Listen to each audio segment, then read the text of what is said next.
Hello and welcome. AWS के इस part में हम देखेंगे कि हम अपने बिलिंग्स को कैसे मैनेज करते हैं। अगर आपको बिल्स देखना है कि आपके अकाउंट में कितना बिल आया है किस रिसोर्स के लिए, तो सिंपली आपको राइट टॉप कॉर्नर पे क्लिक करना है और यहाँ से बिलिंग डैशबोर्ड पे क्लिक करना है। और बिलिंग डैशबोर्ड पे आने के बाद यहाँ से फॉरकास्ट अमाउंट बता रहा है, जो आपका करंट बैलेंस है वो ये दिखा रहा है, ठीक है। और मेरे कितने अकाउंट्स एक्टिव हैं वो भी दिखा रहा है। और जिस अकाउंट से मैंने लॉगिन किया है वो एक्चुअली मेरा मास्टर अकाउंट है और 2 अकाउंट मेरे पास एक्स्ट्रा हैं जो कि मैं सिंगल साइन ऑन से यूज़ करता हूँ। और कितने एक्टिव रीजन्स हैं हमारे पास वो यहाँ पे दिखा रहा है। Total number of active services है।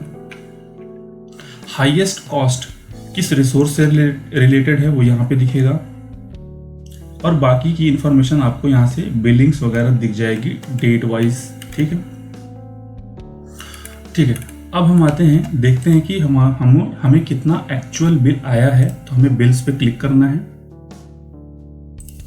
और जैसे ही मैं बिल्स पे क्लिक करूँगा तो मैं इस पेज पे आ गया। तो यहाँ पे आप देखोगे बिलिंग पीरियड अक्टूबर 23 है। पिछले जितने भी मंथ्स के आपको बिल देखने हैं आप यहाँ से देख सकते हो, ठीक है। अब यहाँ पे बता रहा है कि मेरा कुछ बिल जो है अभी पेंडिंग स्टेटस में है, जो कि 34 सेंट्स अमाउंट यहाँ पे दिखा रहा है। और अगर मैं सितंबर का देखूंगा तो यहाँ पे एक्चुअल में मुझे कुछ अमाउंट आया था, अराउंड $1 के करीब है।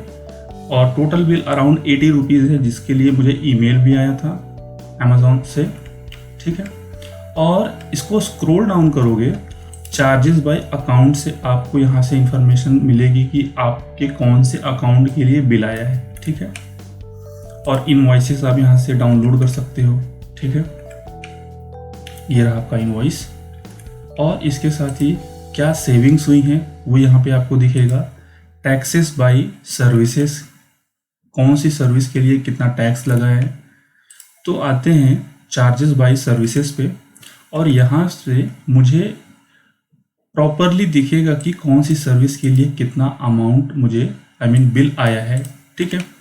अब पहला है कि यहाँ से आप अमाउंट देखते जाओ। 78 सेंट्स अगर मुझे बिल लगा है EC2 के लिए। इसको मैं एक्सपेंड करूँगा तो पहले ये बताएगा कि किस रीजन के लिए है। यहाँ से आपको पता चलेगा कि एक्चुअल में आपका कोई वर्कलोड कहीं अगर वर्क कर रहा है तो किस रीजन में है, तो आपको यहाँ से पता चलेगा।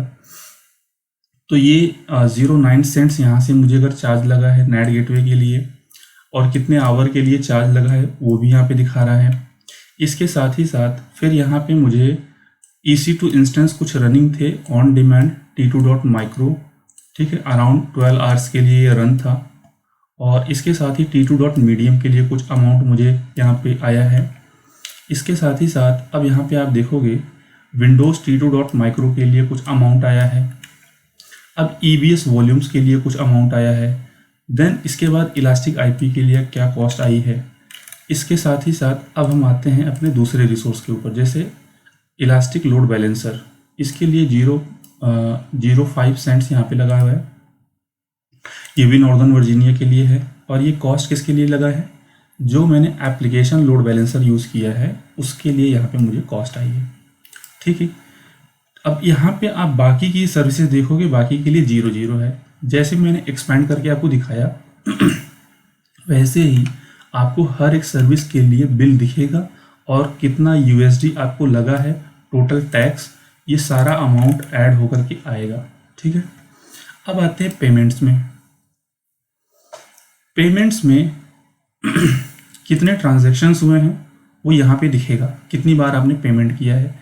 एक बार मैंने कुछ अमाउंट इसके लिए पे किया है, इतना अमाउंट, ये अमाउंट है, ठीक है। और कुछ यहाँ पे आपको अनअप्लाइड फंड्स यहाँ पे दिखेंगे।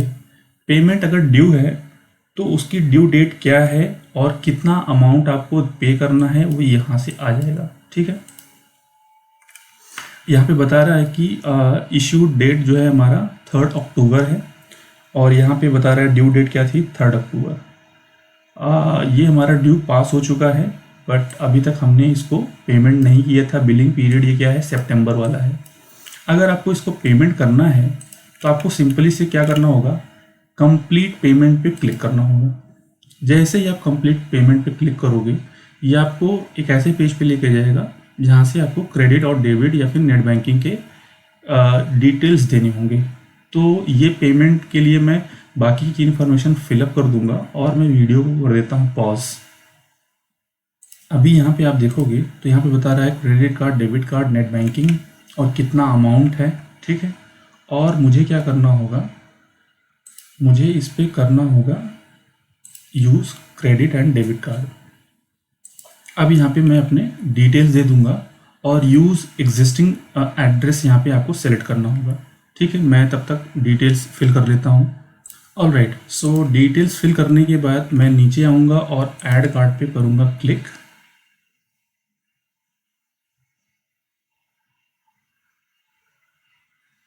और ये न्यू पेज पे मुझे ये रिवर्ट कर रहा है। ऑलराइट, सो यहाँ पे मेरे कार्ड की डिटेल्स ऐड हो चुकी है। अब मैं यहाँ पे वेरीफाई एंड पे क्लिक करूँगा। यहाँ पे मुझे CVV कोड डालना है तो ये भी डाल देता हूँ मैं, ठीक है। यहाँ पे मैंने कोड डाल दिया, वेरीफाई एंड पे क्लिक करूँगा। अब मुझे आएगा OTP।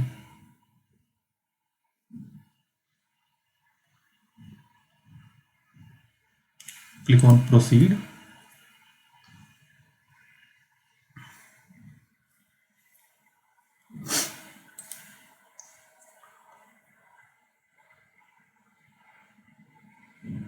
और ये रहा मेरा OTP।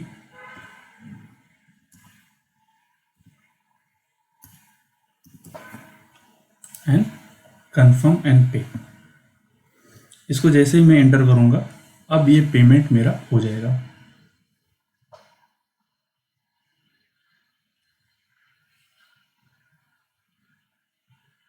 ठीक है, मुझे SMS आ चुका है कि मेरा पेमेंट कंप्लीट हो चुका है।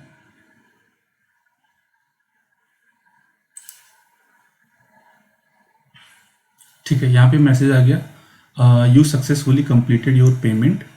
और ये देखिए ये थोड़ा टाइम लेगा प्रोसेस करने में, बट हमारी जो एक्टिविटी थी वो कंप्लीट हो चुकी है। थोड़ी देर में ये कंफर्म हो जाएगा, ठीक है। तो इस तरीके से पेमेंट करते हैं। अब आते हैं नीचे के ऑप्शन में जो कि है पेमेंट्स। यहाँ से आप ट्रांजैक्शन देख सकते हो कि कौन कौन सी पेमेंट हुई है। ये देखिए आज की पेमेंट जो हुई है वो यहाँ पे मुझे दिख रहा है सितंबर 2023 के लिए। इसके बाद आते हैं क्रेडिट्स पे। क्रेडिट्स पे जैसे ही मैं जाऊँगा तो आपको यहाँ पे मतलब मेरा कहना ये है कि ये क्रेडिट होता क्या है। अगर मैं इनएक्टिव क्रेडिट्स अगर दिखाऊँ तो मैंने क्या किया था, AWS की समिट और बहुत सारे प्रोग्राम्स ईमेल में आते हैं जो कि मैंने ज्वाइन किया था, जिसके ऊपर मुझे $25 का क्रेडिट मिला था। तो मैंने यहाँ पे इसको रिडीम कर लिया था। अगर ऐसे ही कूपन्स आपके पास हैं तो आपको सिंपली क्या करना है, रिडीम क्रेडिट्स पे जाना है, यहाँ पे प्रमोशनल कोड डालना है और ये सिक्योरिटी चेक डालना है एंड देन रिडीम कर लेना है। और कभी भी आपको जब बिल आएगा तो इसी क्रेडिट अमाउंट से आपका बिल माइनस होता जाएगा, ठीक है। अब इसके बाद आते हैं कॉस्ट एंड यूसेज रिपोर्ट्स पे। इसमें बेसिकली आपको एक रिपोर्ट क्रिएट करनी होती है। फिर आपको ये क्या करेगा कि जितना भी यूसेज होगा सारा का सारा आपको ईमेल पे आना स्टार्ट हो जाएगा। अब आते हैं अपने दूसरे ऑप्शन पे जिसको बोलते हैं बजट। बजट क्या होता है कि मान लीजिए मैंने किसी यूज़र को एक्सेस दिया है अपने इस अकाउंट का और उसने क्या किया कि मेरे अकाउंट को यूज़ करना स्टार्ट कर दिया है, बट उसको ईमेल अलर्ट्स नहीं आ रहे हैं कि आपने कितना अमाउंट यूज़ किया है। तो मैं क्या करूँगा, यहाँ पे एक बजट क्रिएट कर दूँगा। मान लीजिए कि मैं उसको कुछ $100 या फिर $10 या $1 का मैंने उसको बजट दे दिया। बजट देने के साथ ही साथ मैं उसको बताऊँगा कि आप जब इसका 80% एग्जॉस्ट कर जाओगे, यूज़ कर जाओगे, तो आपको अलर्ट्स आएगा तो कि आपने 80% यूज़ कर लिया है। तो इस तरीके से हम बजट यूज़ करते हैं। इसके बाद आते हैं बिलिंग प्रेफरेंस में। बिलिंग प्रेफरेंस में यहाँ पे जो भी डिटेल्स हैं कि आपको अलर्ट्स आना चाहिए, ठीक है, वो आपके रूट ईमेल एड्रेस को अलर्ट सेंड करेगा। कितने अकाउंट्स इसमें एडेड हैं वो सारी इन्फॉर्मेशन मिलेगी, ठीक है। इसके साथ ही साथ अगर आप चाहते हो कि मुझे ईमेल आए PDF से जो भी मेरा बिल है वो PDF से हो गया है, तो आप यहाँ से इसको सेलेक्ट कर लोगे। तो अभी जो इनवॉइस आएगी आपको PDF के फॉर्म में आपको ईमेल आएगा। तो मेरी ऐसी रिक्वायरमेंट नहीं है, वैसे ही ये कुछ भी बिल रहता है तो ईमेल करता रहता है, जो हमारा रूट अकाउंट का ईमेल एड्रेस है वो। ठीक है, इसके बाद आते हैं पेमेंट प्रेफरेंसेस पे। पेमेंट प्रेफरेंसेस में आप यहाँ से आपका कुछ डिटेल्स यूज़ करना चाहते हो, डेबिट कार्ड, क्रेडिट कार्ड, या फिर आप अगर मेथड यूज़ करोगे तो आपको यहाँ पे नेट बैंकिंग का ही ऑप्शन आएगा जो आप यूज़ कर सकते हो। ठीक है, यहाँ से आपको बैंक सेलेक्ट करना है और बाकी की डिटेल्स फिल करनी है और ऐड पेमेंट मेथड को सेलेक्ट करना है। तो ये था हमारा बिलिंग सेक्शन, जिसमें हमने देखा कि बाकी के इसमें बिल्स क्या होते हैं, पेमेंट्स क्या होती है, क्रेडिट्स क्या होता है, बाकी की इन्फॉर्मेशन हमने देखी है। और हाँ, यहाँ पे एक फ्री टियर अकाउंट भी है। फ्री टियर में जाओगे तो कब से कब तक आपने यूज़ किया है फ्री टियर को, ये सारी इन्फॉर्मेशन आपको यहाँ से मिल जाएगी। ठीक है, ये यहाँ से कितने % आपने यूज़ किया हुआ है, कौन से रिसोर्सेज को, ये सब कुछ आपको इस ऑप्शन में मिलेगा। ठीक है, ये पेज 1 है, पेज 2 पे आप जा करके देख सकते हो। तो इस वीडियो में फ़िलहाल इतना ही। Thanks for watching.